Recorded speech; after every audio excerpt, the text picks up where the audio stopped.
Unahin na natin yung mga ambush interviews after po ng mga ganap doon sa Senado kanina. So puntahan natin yung parang naging pahayag pero naka-graphics lang to, Chiki. So ikaw makakasilip yan. Text message. Text Oo. message. Text message ni Senator Tito Soto, mga kapatid. Sabi niya, plano namin paupuin si Loren before the 20th Congress ends. Actually, meron ding text message si Senator Kiko.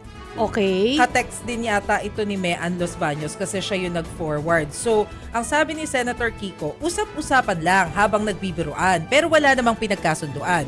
Oh. So, finorward ni Mean etong message na to ni Senator Tito kay Senator Kiko.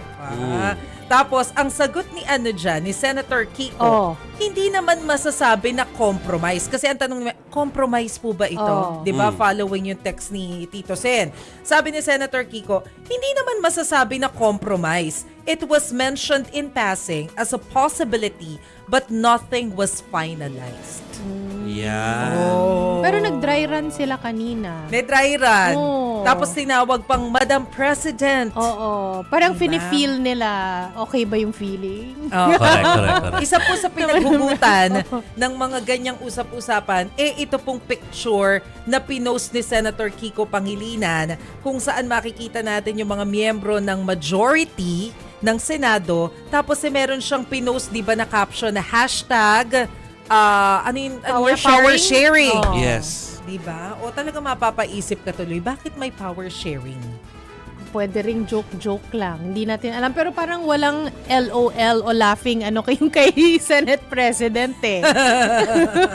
So ito naman po pinapakita naming photo sa inyo ay yung pagkatapos na mag-preside ni Senadora Loren Legarda. At tapos na yung biro na Madam President. Ayan. Yeah, 10 lang nakikita nyo sa 10. litrato ha. Pero of course alam natin na kasama sa mayorya sa ngayon ang kapatid ni Senator Alan Peter Cayetano na si Pia. Kasama siya dyan, Senator Pia. Tapos sino pa ba kulang? Sino pa ba Mga kulang? bilyar. Syempre, isa pa nating kapatid, si Rafi, Idol Rafi, Senator wala Rai. rin po dyan. Pero parte rin po siya ng mayorya ng mga kapatid. Pero ang ending, natapos ang sesyon ngayong gabi na walang nabago. Walang Doon nabago. sa leaders ng mga Senate Committee at saka yung leadership mismo ng Senado. Oo. Parang nagkatuwaan sila kanina. May iba lang na nag-preside. Oo. But again, sabi nga ni Jovi, pag walang oath-taking, wala pa yon. Kasi anyone ay assign ng sitting SP, which is Tito Sen, or ng any in position like the majority leader, usually si majority leader, pwede siya talaga umupo doon. Pero anyone na sabihin na pwede umupo doon to lead habang busy sila, pwede. So, parang normal. Kaya kanina, pero actually yung bungad pala na natatawanan sila before inilagay yung mace. Parang alam mo na May something. may something na hindi nakuhanan ng posisyon si Soto. Oo, kasi tumatawa nga. Pero kasi, nagtatawanan. yung question, hanging question, nandyan pa rin na, ano ba pinag-ugatan nito? Bakit ba hindi sila mapakali at mayat-maya pa rin yung ugong-ugong ng pagpapalit ng liderato sa Senado? No, given na, 'di ba, Masena, noon pa man, fragile naman na talaga ito because napaka-slim nung margin 9 versus yung the rest, Parang ilang hatak lang pwede na mabago yung liderato. Yes. Na posible kasi yung isang kapatid nandoon. Yeah. Tapos yung meron dalawang magkapatid na wala kanina, the Villar siblings ay wala rin doon sa picture ng 10 pero sila ay nasa Maria. Yun din ay pwede rin yun anytime, pwede bumalik doon dahil meron din naman silang leaning na pro Duterte leaning. Correct. 100%. Oo. So kaya talaga fragile talaga to na parang from time to time kinakamusta talaga ng mga reporter kung kamusta yung liderato. Oo. Which is this. Dikit na dikit kasi. The thing is, may nangyari na dalawang bagay po nito. Nakalipas na 2 weeks. Oo. Sige, kahit 1 week na lang.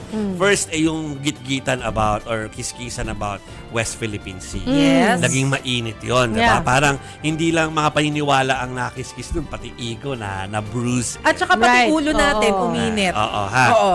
Tapos, kagabi, alam niyo naman, nabalita namin sa inyo, yung tukol dun sa nilik na partial results of the Blue Ribbon Committee. report. Oo. Partial pa lang po yun. At saka, well, sinabi naman na halos ganun yung laman. Kaya lang, wala pang kompletong Yeah, tema. oo. Partial So, pa lang, pero kinonfirm nila yung mga recommendation kung sino-sinong senador Basta- yung planong kasuhan. Basta 6 lawmakers, including Yes. senators, Yes.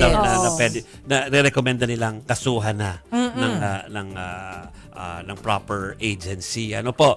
So, syempre, may mga sitting senators dun eh. Correct. Ako rin, papalag Correct. ako, di ba? Oo. So, kaya nagkaroon po ng ganyang shake-up. Yun po yun. Ano? Well, aside from may mga kanya-kanyang personal na mga reason po lahat yung mga bumoto na yan para manatili o umalis or manatili, basically, syempre, merong nagulat kasi isang co-equal body na, bakit kayo may ganyan? Hindi to pwede. Okay. Oh. Pero, ayaw na natin pangunahan. Si Auntie Claire na ang para magpaliwanag. Bahala na sila doon. Ha. Pero syempre, kung ako rin ang nandoon sa ehekutibo, at pwedeng may at stake kung may mababago, kikilos ako, ha?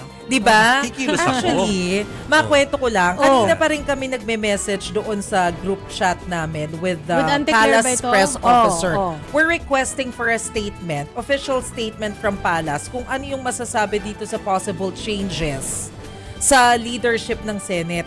Kaso, wala pang nasasabi si Yusek Claire eh. Yeah. Ang nasabi niya pa lang,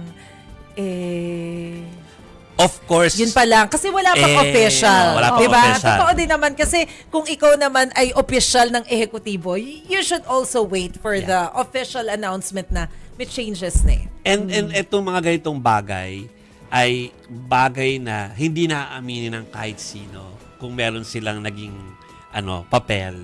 Hindi nila yan gagawin kasi nga gusto natin palabasin na mga co-equal body sila at hindi nila papakailaman ang nangyayari sa bawat sangay. Oo. So, yun yung ating... Although minsan alam nating charot lang. Alam Gustong natin, palabasin charot nga yun. eh. Oo, alam natin na Operative lang word, yun. palabasin. Parang, kumbaga, sige na nga. Alam naman namin Ikaw yun naman, ito. sige na nga. Pero, one thing sure, imposible namang hindi magkakaroon ng, ng parang stability after yung storm kung walang mga gumalaw na mga puwersa. For sure meron po. Mga kapatid, kahit na i-deny pa po nila yan. Ganun yun. Lalo at dyan sa power play na yun sa Senado, ang daming at stake dyan. Kapag ka nag-iba yung liderato dyan, tapos yung mga nakabinbin at Impeachment. mabuti Oo, lang yung impeachment. impeachment, hindi pala mabuti. Dahil meron naman talagang tumaya na sana natuloy yung impeachment kanina, no? Pero kung sakaling natuloy yon tapos iba ng liderato dito, Ay, sino ang doon? Ang tsak na tepok. Grabe. syempre, maiiba na naman yung aantabayanan Yes. natin, hindi ba? Yes. Mabuti pa before natin i-welcome pwede pa para matapos na yung Senate, andyan naman na yung guest natin, ay i-roll natin yung mga sinabi po ng mga senador tungkol sa, hindi ba nila aminin kahit nagtatawanan sila kanina, ay nagkaroon naman po talaga ng leadership crisis doon kanina. Huwag na tayo magpatumpik-tumpik pa. Narito po. Well, better ask them. Better ask them. Wala akong alam. I can do any work in the Senate. I can be majority leader, minority leader, Senate president, or even a regular senator. I have no problem with that. So term sharing between Term sir. sharing. Lang, ako rin kinukuha. Sir, ano ibig sabihin ng term sharing? Between who? Para to isin, para hindi na. Hanggang kailan? Wala pa nasabi. Towards the end of the term. Towards the end of the term. Parang yun yung usapan kanina. Ano lang, launch talk. Para daw, all's when that ends when. Maganda, walang away, term sharing. Kung sakali, parang yun yung launch talk. Maybe the future president of the Senate. We'll see. Yeah, we discussed and all's well that ends well. Our group is more solid than ever now. Pero Thank you, thank you. SB Soto pa rin po, SB Soto. Yeah, yes, we saw Will this. there be term sharing po, sir? Power sharing daw In po the, according to in the Sen. near future. Ah. In the near future. But we have to move the Senate first. Lipat muna tayo sa bagong Pero, Senate. so, Sen, aborted, nagkaroon sir. ng attempt. Aborted yung attempt. Nagkaroon ng attempt. Kayo naman, Senate yung ano namin. We're all one big happy family. Opo. Merienda lang kami, nothing happened. Pero is there a change in leadership? Meron ba? But there was an attempt, ma'am. Munti ka na, ma'am. You'll have to ask the instigators, not me. Sinong instigators, ma'am? You have to find out for yourself. Instigator. Who? At saka, can you define what solid means? So may alam diba siya. sabi, mas solid daw sila ngayon. Ay, Sino ang instigator? oo, sinong Oo. instigator? One big happy family. Bukas may lalabas sa blind Ay. item. Pero hindi sa amin galing. Blind item sa iba. Baka may isang Ayan. news org na maglalabas ito. Yung tungkol sa kung sino ang Instigator? kung sino ang sino ang senador na nakipag-usap sa dalawang kampo. Hala. Ay, Okay. parang may Well, naiisip ako. Again, hindi yan galing sa STL, hindi yan Hindi. STL. Okay. Pero alam ko na merong maglalabas diyan ng mga blind item hungry agencies. Grabe. Parang Okay. hungry din yung senador na yun, Oo, kung oo. ganun. Ay, ganun ba? And can I just say, si Senator Mix talaga spoken like a former SP, SP. na We're one one big happy happy family. family.